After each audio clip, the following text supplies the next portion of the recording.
Okay, 13, Central City Specific Plan Update. Arnoldo. Good evening, Mayor, members of the council. Arnoldo Rodriguez, Development Services Department.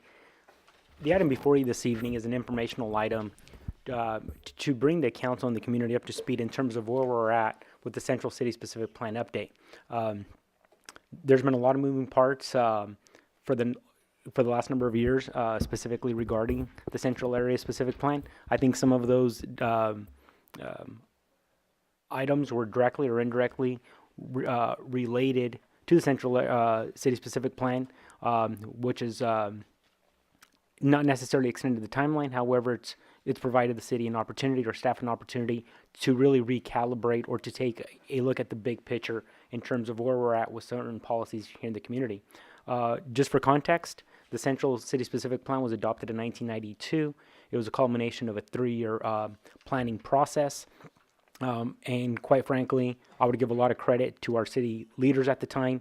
It was, in my modest opinion, it's an excellent plan. It provides an excellent vision, and the vast majority of the, in terms of the vision and the policies that were housed in that plan are still applicable today.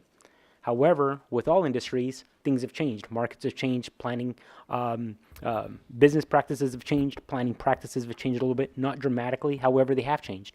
Not only that, we've also had some modifications at the state level, state legislation, some modifications in CEQA that's really, I'm not just sure if I would use the term encouraging us or demanding that we re-examine the plan, but at the same time, this is a good opportunity for us to do that. So, like all plans, this plan largely serves as a roadmap for both city staff, decision makers, policy decision makers, such as the Planning Commission and the City Council, and at the same time, it also serves as a roadmap for developers and private and the private industry to know exactly what the vision is from the city, and it provides them with certainty to ensure that their investment is secure and that they'll prosper. So the map on the screen, it's a map that highlights the various specific plans within the community. You can tell that the Central City Specific Plan, identified by the large red arrow, it's on the eastern edge of the community, and it's one of our older community plans.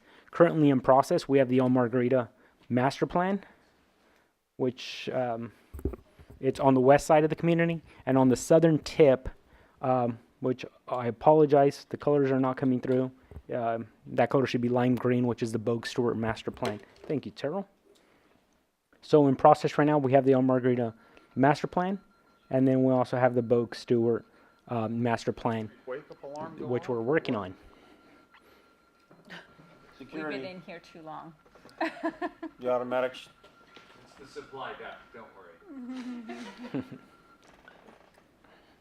So the overhead provides an aerial photograph or an aerial or screenshot of the central or the boundaries of the Central City Specific Plan. Again, to the northern edge is Calusa Highway. To the south, it somewhat meanders around a couple of different parcels. This is the Gashway Aquatic Park, the fairgrounds, Bridge Street, which is where we'll be experiencing a new bridge. A couple of things since the adoption of the original plan. There's been a tremendous amount of effort placed on both Plumas Street and Plumas Boulevard. Those areas have experienced a tremendous amount of growth since where the plan originally started, which was in 1992. We have the potential redevelopment of the Feather River Mill site by Mehmet Noyan. We have the pending reconstruction of the 5th Street Bridge, and then we've also had significant improvements along Bridge Street. And so that's largely changed both the character and the function of that area. So again, it's a good opportunity for city staff to re-examine it. Again, in terms of recalibrating, the truly 30,000-foot level of the plan by staff, I don't believe that staff is going to come back to either the Planning Commission or the City Council with wholesale changes to say the existing plan has to be thrown away and we're going to start from square one. That's not going to be the case. Rather, at the end of the day, I think what we're largely going to come back with is making sure that the policies that we're proposing encourage what we want, and at the same time prohibit what we don't want. And that is going to be it's going to be an iterative process by staff, the planning commission, the city council, and at the end of the day, the community as well. And at the same time, we want to make sure that whatever zoning we have in place is going to capitalize on the synergy of the various projects, the Feather River Mill site, the new bridge, the improvements to Bridge Street, and some of the infill development that we've been recently experiencing. For example, there's a couple of new homes on Kylie, and then also we've had a couple of new buildings where the former Red's Cafe was at. So staff is proposing a three-prong approach. And so the very first phase of this would be an update specifically for the Feather River Mill site. The Feather River Mill site is currently planned by the Central City Specific Plan for industrial uses. However, that was largely because at the time of the adoption of the plan, that's what was there. So it simply reflected the land uses that were there. Phase 2 is to update the restaurants, bars, and nightclubs ordinance, not only for the Central City Specific Plan, but also for the city at large. And then phase 3 would be the larger project, and that's really taking a good look, a thorough review of the existing plan to make sure that all the various amendments that have been done for the past 25 years are reflected in a coherent, clear policy document. So when applicants come in, staff can quickly refer to those documents and with complete confidence be sure that we're providing them the right information. So again, phase 1, the Feather River Mill site, just south of Bridge Street. We would have phase 2, which is the bar nightclubs ordinance. This was a map that was presented at the Planning Commission. So currently, right now, you cannot have amplified music within 500 feet of residential uses. The map on the overhead shows that 500-foot buffer from Plymouth Street. So right now, you cannot have amplified music for a nightclub along Plymouth Street. So those are things that we want to make sure that the plan encourages nightlife. However, our policies discourage it. And so again, we simply want to make sure that the policy document and the implementation document that they mirror one another and that they are in sync. So again, the remaining portion, which again would be phase 3 of this process, would be the remaining portion of the Feather River Mill site, and then also updating the traffic guidelines for the plan area text to reflect contemporary planning and business practices, and just making sure that we update our language at the end of the day while also staying true to the vision. The one challenge with updating the entire Feather River Mill site at one time is that we're working with a couple of developers, and we want to make sure that the city's not proposing something that's out of line with what they're envisioning. And so like any complex project, it's a little fluid. We're in contact with the property owners to make sure that whatever we do, that they have buy-in. That's, I understand it's a very brief presentation. However, we are open for feedback or suggestions or comments. Any council member wish to contribute? It's just the mayor, and I'll try to make this as brief as I possibly can. But with the focus that we have on what I truly believe is a gem of Northern California, and that is our Plymouth Street business district, and the uses that go on in there, and the three-phase approach that you have to that, to the specific plan, I think makes sense because we need to move in a logical manner, but we also need to have an emphasis on what is going to be occurring on Plymouth Street. I mean, it's amazing how many people come from out of the area to enjoy Plymouth Street on weekends and walk through there and spend time, and yet they see so much more potential. And I think some of that is in what we can do in releasing some of the current regulations and certainly making it a more lively and vibrant Plymouth Street that stays active longer, which is certainly great for our community and something to behold. As we open up Bridge Street, we currently envision when all phases are done and the bridge is open, we'll be moving from about 22,000 daily vehicle trips, and probably during this period of time, we'd be up into the 40 and 45,000 DVT on an average. So it'll enhance and truly drive a lot more economic prosperity within that area, and certainly give the guidelines to be able to get some of the developers in there and move this property really into that next phase where we need to be as a city. Take that vacant land and let's do something with it. Let's make it what Yuba City really can be on that next, the next 20 years. It will be an amazing opportunity. So thank you for the work and what staff has done on this. Thank you. To the mayor. Yes. Arnaldo, on the amplified music on Plymouth Street, has it been brought to the planning commission yet about changing the distance? We've had 2 workshops at the Planning Commission. Unfortunately, those 2 workshops, one of them was slightly more than a year ago. It was August of 2015. I'm sorry, August 2016. Then we had a second workshop with the Planning Commission. I wouldn't couch it or necessarily classify it as hiccups. It simply has to do with our department at the end of the day has been extremely busy the past couple of months, and it's just a matter of finding dedicated staff time to go through the process, making sure that we're working with our legal counsel, with the police department, our local businesses, the Downtown Businesses Association, the Chamber of Commerce, to make sure that whatever we draft works for everyone collectively. At the same time, we also understand it's probably going to be a living document. Why I'd love to tell you that the first document we write is going to be amazing and that there's no errors. That's probably not going to be the case.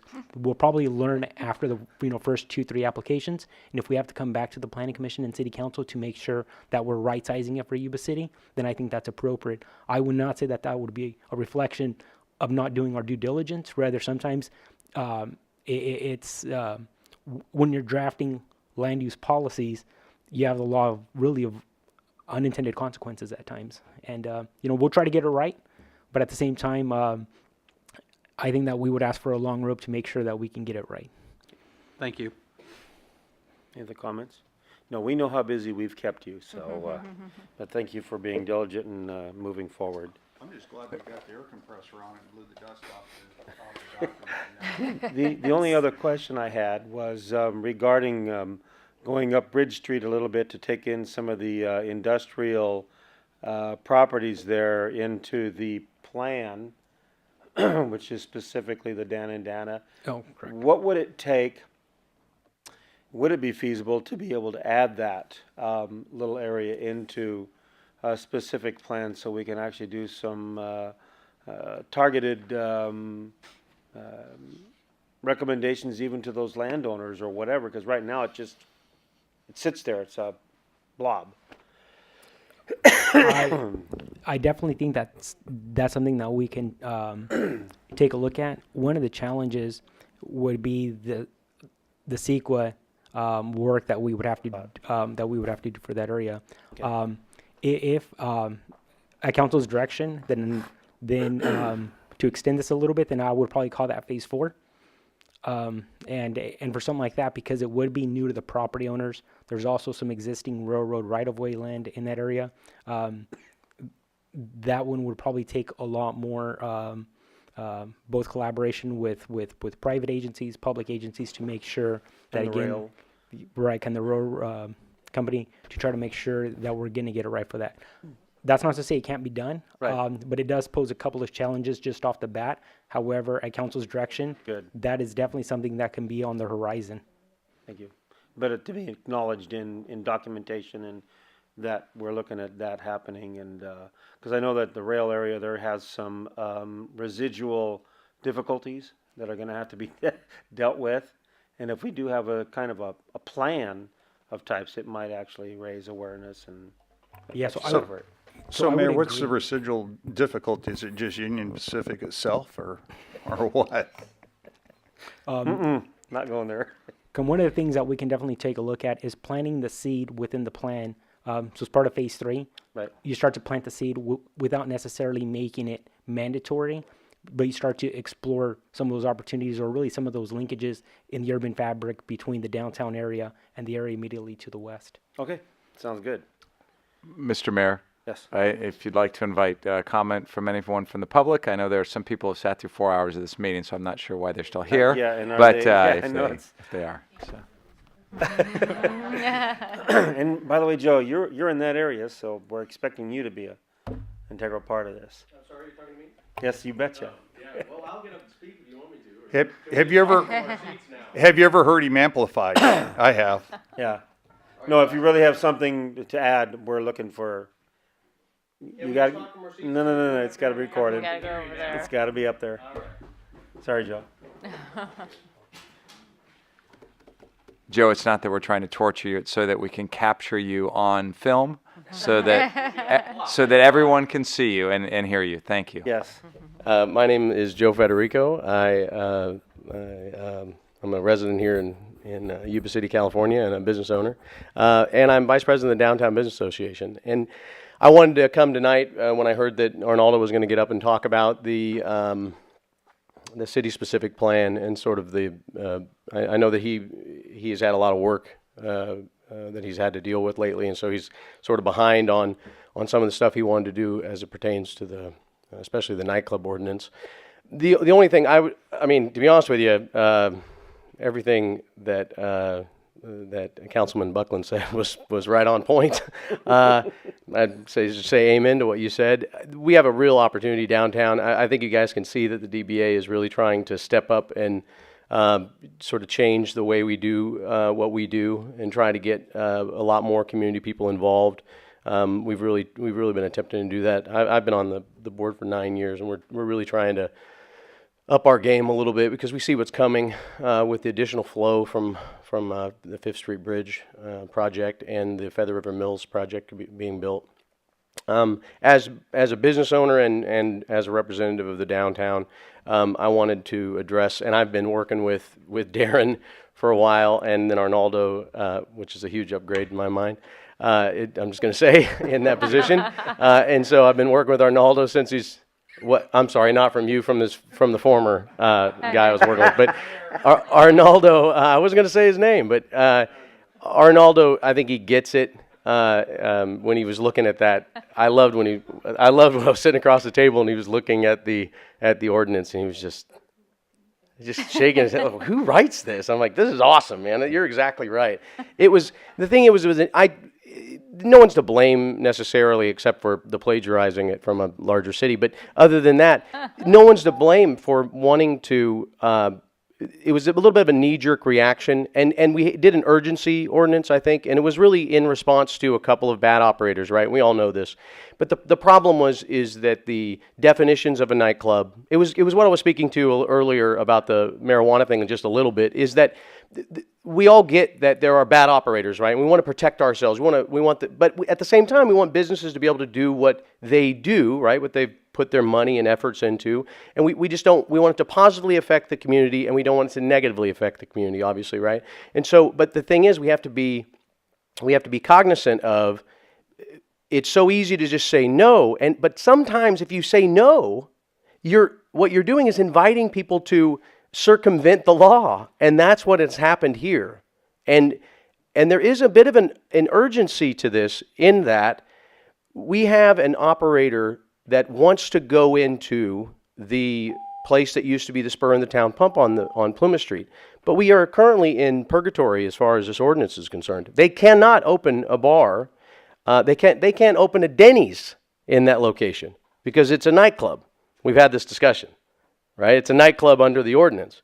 So the problem is that if they want to be open past a certain time and they want to have any sort of music on the loudspeaker, then they're going to be deemed a nightclub and therefore they can't be within 500 feet. We all understand the issue, I think. And to be honest with you, I think you and I and a beer and a red pen could fix the ordinance. Right? It doesn't need that much tweaking, to be honest with you, to allow enterprise to grow. But I think we have to understand that and I'm going to tell you for a fact, we have lost developments in downtown because this ordinance is in place. And we don't want to continue to lose developments, and we want to make sure that we have the right operators in place. If we have people that, my understanding is the folks that want to go in there, they haven't pulled a permit yet. Okay. They haven't done a lot of stuff that they really need to be, and we have to guide them from the city. We have to get this stuff done and go and tell them, hey, you have to do this. You're going to have to pull a permit. You're going to have to get an entertainment permit.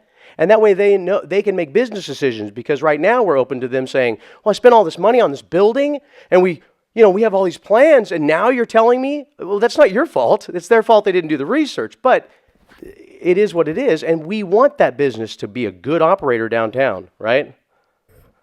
Okay, Joe, thank you. So there you go. Sorry. I did specifically kind of target you on. You asked me to come up. I think I should have got more That's minutes. because for that. I want to show you that we're doing absolutely everything we can to listen to you, and question. that's great. It's not that I disagree with anything or I have to convince you of the importance. Right. Mayor, I think anytime Joe gets up there and starts to talk and he's offering beer and a pen, I think, you know, Now, what- that's time to take him up on the offer. What brewery? There's only one real brewery in Yuba City. I almost mentioned the other one up north, and I thought, no, he's going to throw something at me, just as a poke. Thank you very much. Let's see here. The action is just to thank you very much and take note and file it. Thank you very much.